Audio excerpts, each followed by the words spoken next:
Welcome to the AC 24/7 Top Story Countdown. We'll guide you through the biggest news of the day. Our focus, advocating our rights, advocating health, and advocating Earth. Here's our pick for number 4.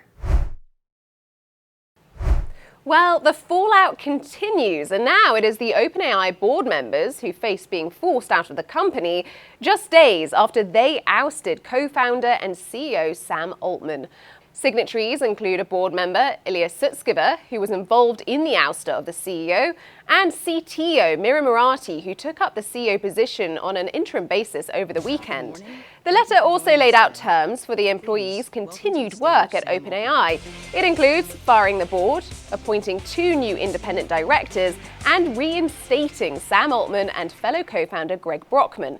Failure to follow these demands may result in the signatories quitting and joining Microsoft instead. And that is because earlier on Monday, Microsoft, the biggest investor in OpenAI, said it was hiring both Altman and Brockman to lead a new advanced AI research team.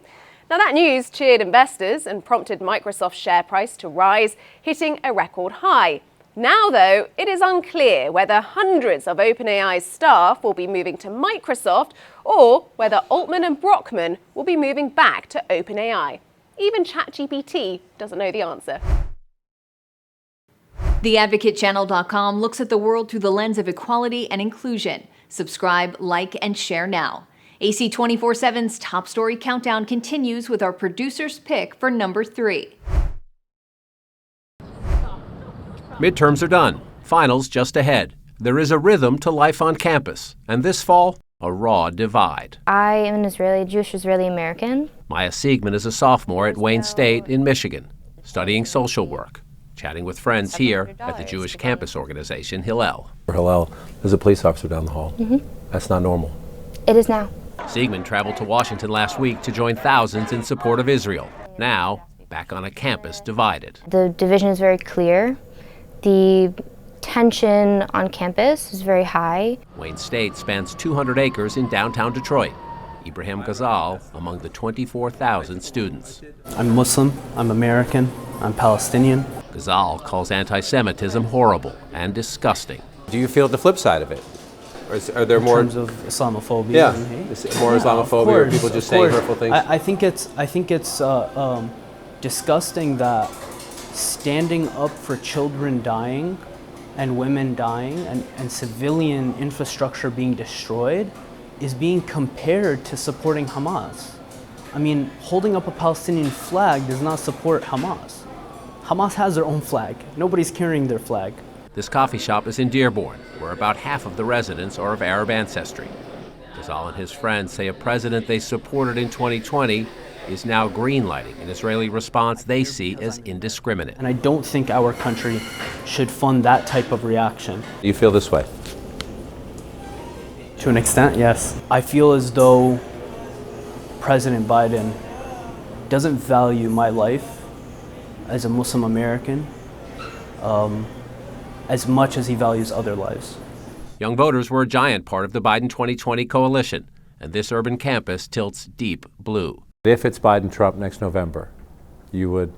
I'd go Biden. Summer Matkin is just 18, a theater major, an esports enthusiast, Here, I got you. and an LGBTQ voter who wishes President Biden would yield to someone younger. I think that weird generational gap is something that is very, very hard for young people.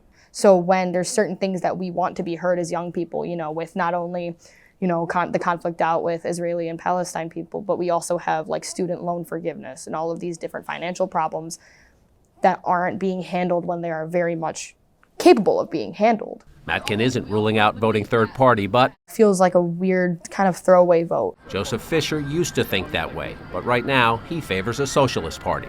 In 2020, Fisher was just 17, but he helped the ACLU register voters back home in Georgia. So you helped Joe Biden get elected? I did, yes. What about 2024? I will not vote for Joe Biden, not this time. This is Ann Arbor, the University of Michigan. Students writing the names of Palestinians killed in Gaza. One of our demands that we're pressuring admin for right now is complete divestment from the state of Israel. You say genocide. Yes, I do say. The Prime Minister of Israel or the President of the United States would say response to terrorism. Absolutely.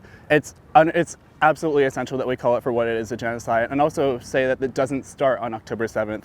It started in 1948 with the creation of the settler-colonial state of Israel. Some Jewish students say talk like that, beliefs like that, are stoking an alarming rise in anti-Semitism. I wish it wasn't like this, but this is what we live right now. 50,000 students here in Ann Arbor, and interest in the college Democrats is up. We've had 50, 40, 30 consistently for meetings. And in the past, it has been closer to maybe 10, 15, 20. Seniors and co-presidents of the college Democrats, Anushka Jalasatki and Jade Gray, helped generate big turnout here in 2020 and again in 2022.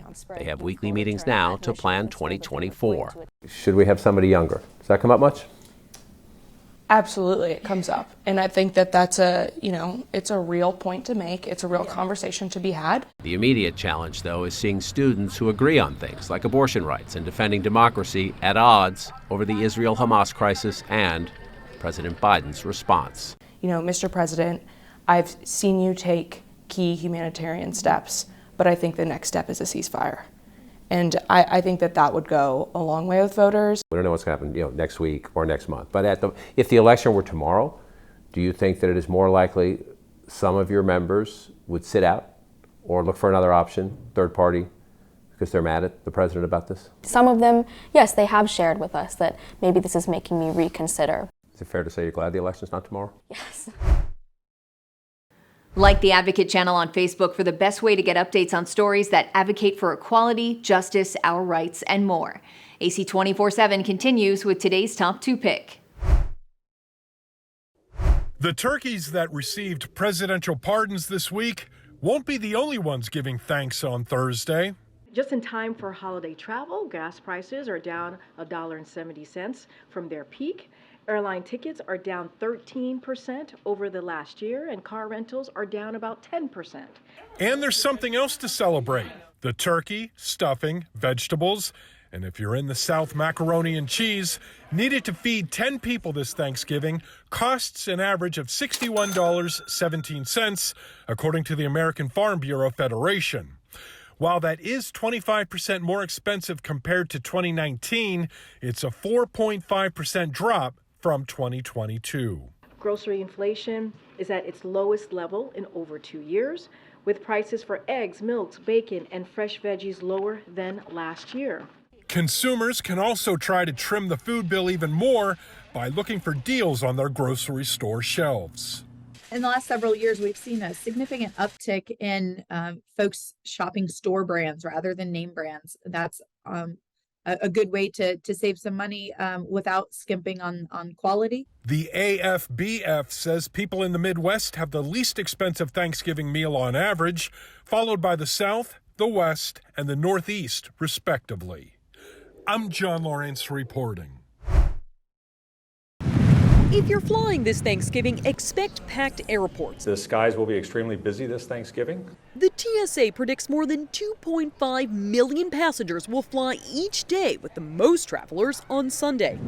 And those long lines could be met with a shortage of staff, particularly a lack of air traffic controllers. The shortage is a big problem. The FAA estimates air traffic control across the country is understaffed by 3,000 positions, and it's due to a variety of issues. Controllers are retiring when they reach age 50 or mandatory retirement at age 56. Another hurdle is how long it takes to train air traffic controllers. It is a very, very rigorous process. So the FAA is teaming up with colleges that offer specialized programs in this field. This will allow successful graduates to move quickly directly into on-the-job training at facilities.